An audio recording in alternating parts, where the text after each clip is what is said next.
द्वापर युग की बात है। एक बार पांडुपुत्र धर्मराज युधिष्ठिर भगवान श्री कृष्ण के पास गए और हाथ जोड़कर बोले, हे भगवान, हे मधुसूदन, आपको नमस्कार है। आप कृपा करके कहिए कि आश्विन माह के शुक्ल पक्ष में कौन सी एकादशी आती है, उसका नाम क्या है। उस एकादशी के व्रत की कथा और महत्व मुझसे कहिए। सुदर्शनधारी भगवान श्री कृष्ण जी महाराज बोले, हे राजेंद्र, सुनो, आश्विन माह के शुक्ल पक्ष में संसार के सभी पापों का नाश करने वाली पाशांकुशा नाम की एकादशी होती है।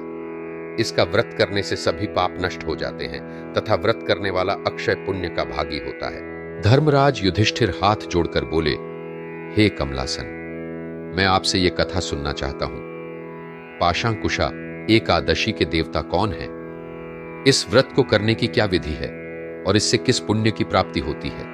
भगवान श्री कृष्ण ने राजा युधिष्ठिर से कहा, हे राजन, पापाकुंशा एकादशी सब पापों को हरने वाली तथा उत्तम है। इस दिन संपूर्ण मनोरथ की प्राप्ति के लिए मनुष्यों को स्वर्ग और मोक्ष प्रदान करने वाले भगवान श्री विष्णु का पूजन करना चाहिए। जितेंद्रिय मुनि चिरकाल तक कठोर तपस्या करके जिस फल को प्राप्त करते हैं, वह इस दिन भगवान गरुड़ध्वज को प्रणाम करने से ही मिल जाता है।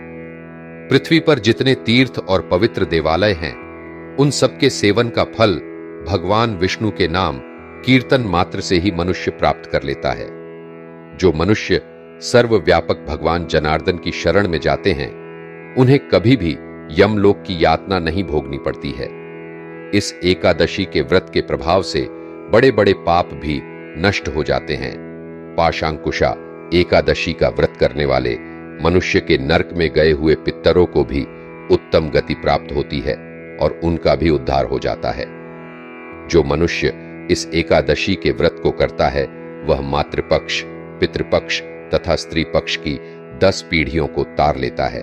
भगवान विष्णु का ध्यान स्मरण किसी भी रूप में सुखदायक और पापनाशक है।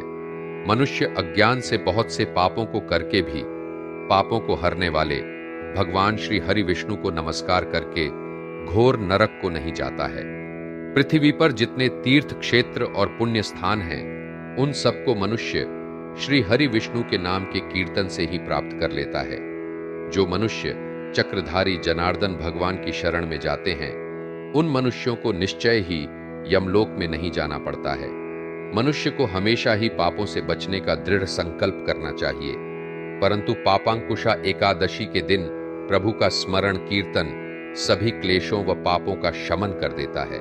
हजारों अश्वमेघ यज्ञ और सैकड़ों राजसूय यज्ञ भी एकादशी व्रत के 16वें भाग के समान भी नहीं है। संसार में एकादशी के समान कोई पुण्य नहीं है। जैसा पवित्र एकादशी का दिन पाप को नाश करने वाला है, ऐसा पवित्र दिन तीनों लोकों में कोई भी नहीं है। हे राजन, इस शरीर में तभी तक पाप रहते हैं जब तक कि मनुष्य भक्ति पूर्वक पवित्र एकादशी के शुभ दिन में व्रत नहीं करता है। एकादशी व्रत के समान तीनों लोकों में कुछ भी नहीं है।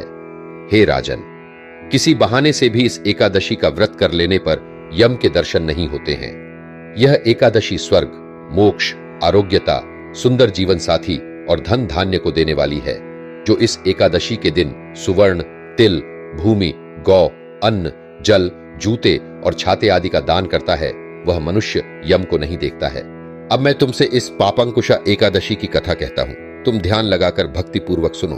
प्राचीन समय में विंध्य पर्वत पर अधिभार नामक एक बहेलिया रहता था। वह बहुत क्रूर था।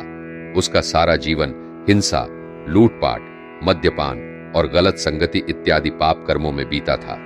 जब उस अधिभार नामक बहेलिया का अंतिम समय आया, तब यमराज के दूत बहेलिये को लेने आए और यमदूत ने बहेलिये से कहा कि कल तुम्हारे जीवन का अंतिम दिन है, हम तुम्हें कल लेने आएंगे। यह बात सुनकर बहेलिया बहुत भयभीत हो गया और महर्षि अंगिरा के आश्रम में पहुंचा और महर्षि अंगिरा के चरणों पर गिरकर प्रार्थना करने लगा, हे महामुनि, मैंने जीवन भर पाप कर्म ही किए हैं। कृपा कर मुझे कोई ऐसा उपाय बताएं जिससे मेरे सारे पाप मिट जाएं और मोक्ष की प्राप्ति हो जाए। उसके निवेदन पर महर्षि अंगिरा ने उसे अगले ही दिन आने वाली आश्विन शुक्ल की पापांकुशा एकादशी का विधि पूर्वक व्रत करके को कहा। महर्षि अंगिरा के कहे अनुसार उस बहेलिये ने अगले दिन यह व्रत किया और व्रत के प्रभाव से यम के दूत उस अधिभार बहेलिये को उस पवित्र एकादशी के दिन अपने साथ ले जा ही नहीं पाए। द्वादशी के दिन इस पापांकुशा एकादशी व्रत पूजन के बल से सारे पापों से मुक्ति पाकर वो अधिभार बहेलिया भगवान की कृपा से विष्णु लोक को गया। भगवान श्री कृष्ण ने कहा, हे सखा, मैंने तुम्हारे सामने पापांकुशा एकादशी के महात्म्य का वर्णन किया है। इस कथा के पढ़ने व सुनने मात्र से ही सभी पापों का शमन हो जाता है और अंत में मनुष्य स्वर्ग लोक का अधिकारी बनता है। इस प्रकार उपवास करने से मनुष्य सभी पापों से मुक्त होकर स्वर्ग लोक को जाता है। जो मनुष्य पापों को नष्ट करने वाली इस एकादशी व्रत की कथा सुनते हैं, उन्हें अश्वमेध यज्ञ के समान फल की प्राप्ति होती है। भगवान श्री कृष्ण बोले, हे धर्मराज युधिष्ठिर, इस लोक और परलोक में सुख की इच्छा करने वाले मनुष्यों को इसका व्रत करना चाहिए। इसका महात्म सुनकर मनुष्य सब पापों से छूट जाते हैं और इस लोक में सुख भोग कर अंत में विष्णु लोक को जाते हैं। इस पवित्र पापांकुशा एकादशी की कथा मैंने तुमको सुना दी है। इस प्रकार पापांकुशा एकादशी की कथा सुनकर धर्मराज युधिष्ठिर बहुत प्रसन्न हुए और नियमानुसार एकादशी का व्रत करने लगे। अपने सनातनी होने पर हमेशा गर्व करें। श्री सीताराम भक्तवत्सल दिव्य संस्थान की प्रस्तुति। कृपया हमारे चैनल को सब्सक्राइब और शेयर करें। अपने सुझाव कमेंट बॉक्स में लिखें और हमेशा रटते रहे। जय श्री राम, जय जय श्री राम।